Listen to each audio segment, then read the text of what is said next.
10th class maths exercise 7.2 का second question आज हम समझेंगे। क्वेश्चन है find the coordinates of the points of trisection of the line segment joining 4-1 and -2-3। एक line segment है जिसके दो पॉइंट्स, पहला पॉइंट ये है, लास्ट पॉइंट ये है।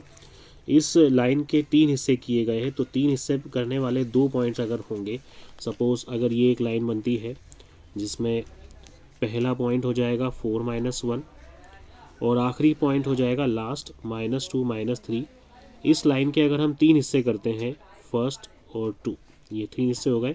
इसमें अगर मैं दो पॉइंट्स बना दूंगा तो इसके तीन हिस्से हो जाएंगे, पहला हिस्सा ये, दूसरा हिस्सा ये, तीसरा हिस्सा ये। तो यहाँ जो दो पॉइंट्स बन रहे हैं उनके कोऑर्डिनेट्स क्या होंगे वो हमें बताना है। तो एक एग्जांपल के लिए एक लाइन हम बनाते हैं। यहाँ पर ये एक लाइन है जिसमें पहला पॉइंट ए मान लेंगे हम, लास्ट वाला पॉइंट को हम बी नाम देंगे। इस लाइन के मैंने तीन हिस्से कर दिए हैं। ये दो पॉइंट ऐसे हैं जिनकी वजह से इस लाइन के तीन हिस्से हो गए। पहला पॉइंट होगा P और दूसरा पॉइंट होगा Q। इन दोनों पॉइंट्स ने इस लाइन को इक्वल रेशो में बांट दिया है। ये हिस्सा अगर 1 सेंटीमीटर होगा तो ये भी 1 सेंटीमीटर और ये भी 1 सेंटीमीटर होगा। अब हमें P और Q के कोऑर्डिनेट्स इसमें पता करना है। इसको डिफाइन करने के लिए हम एक सेंटेंस लिखेंगे, let P and Q divides A B in the ratio 1:1:1, that is trisection. हमने माना कि P और Q ये दो पॉइंट ए बी को डिवाइड कर रहे हैं 1:1:1 के रेशो में, मतलब ट्राइसेक्शंस में। अब हम एक अलग से फिगर बनाकर P के कोऑर्डिनेट्स निकालेंगे। ये एक अलग से लाइन मैंने ड्रॉ की है जिसमें मैंने सिर्फ P पॉइंट लिखा है, ए और बी को एज इट इज़ लिखा है। यहाँ पर हम देख सकते हैं कि लाइन का एक हिस्सा यहाँ पर है और दो हिस्से यहाँ पर है। इसका मतलब ये हुआ कि P वाला जो पॉइंट है वो इस लाइन को 1:2 के रेशो में डिवाइड कर रहा है। तो ये हो जाएगा M1, ये हो जाएगा M2, ये X1, ये Y1, ये X2 और ये हो जाएगा Y2। इसमें हम इस तरह से लिख सकते हैं कि P डिवाइड कर रहा है AB को 1:2 के रेशो में। अब हमें P के कोऑर्डिनेट्स निकालना है।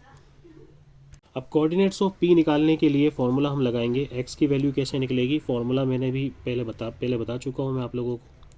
ये हो जाएगा mx प्लस mx अपॉन में m प्लस m। यहाँ हो गए नंबर्स 1 2 2 1 1 2। इस तरह से x के कोऑर्डिनेट्स लगेंगे।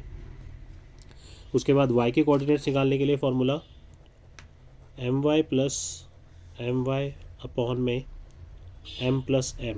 ये हो जाएगा, यहाँ पर नंबर्स लिखोगे 1 2 2 1 1 2।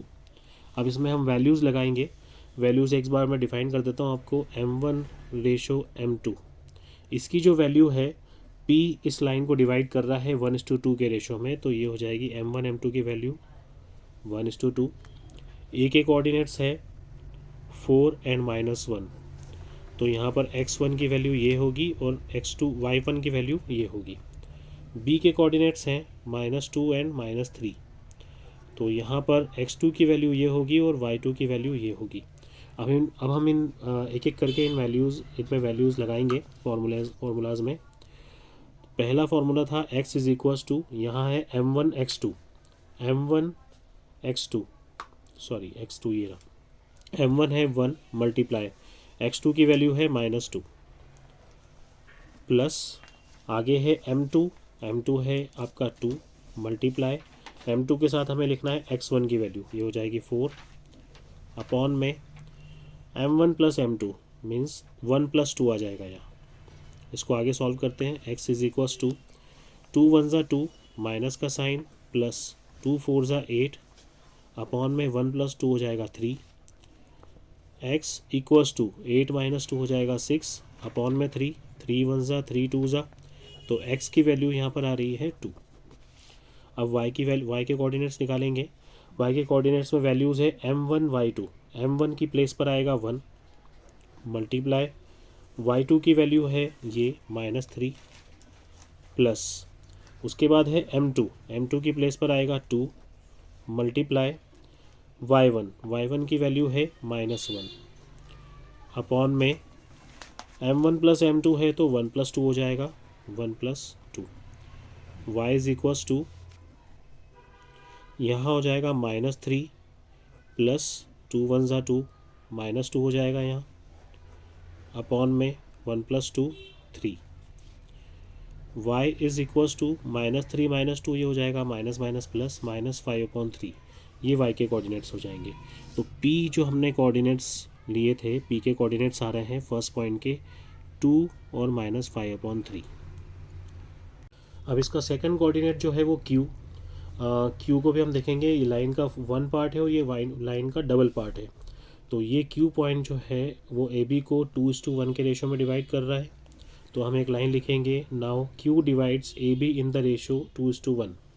तो इन दैट केस ये m1 हो जाएगा, ये m2 हो जाएगा, और ये a की जो वैल्यू है, a के जो कोऑर्डिनेट्स है, ये x1 हो जाएगा, ये y1, ये x2 और ये हो जाएगा y2।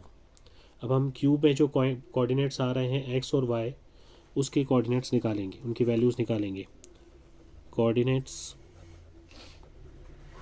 कोऑर्डिनेट्स ऑफ q, पहले हम x का फॉर्मूला बनाएंगे, x is equals to mx plus mx upon में m प्लस m, 1 2 2 1 1 2। फिर y की वैल्यू निकालने के लिए हम फॉर्मूला बनाएंगे, ये होगा my प्लस my अपॉन में m प्लस m, 1 2 2 1 1 2। लाइन में जिस तरह से मैंने जो वैल्यूज़ असाइन की थी वो मैंने यहाँ पर लिख ली है। m1 और m2 2:1 हो जाएगा। x1 की वैल्यू 4 होगी, y1 की वैल्यू -1 होगी, x2 की वैल्यू -2 होगी और y2 की वैल्यू होगी -3।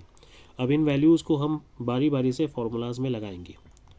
x is equals to m1 x2, m1 है 2 मल्टीप्लाई x2 की वैल्यू है -2, फिर बीच में प्लस का साइन है, फिर m2 x1, m2 की वैल्यू है 1 मल्टीप्लाई x1 की वैल्यू होगी 4, दोनों के अपॉन में m1 प्लस m2 है, तो ये दोनों प्लस होकर आएंगे, 2 + 1,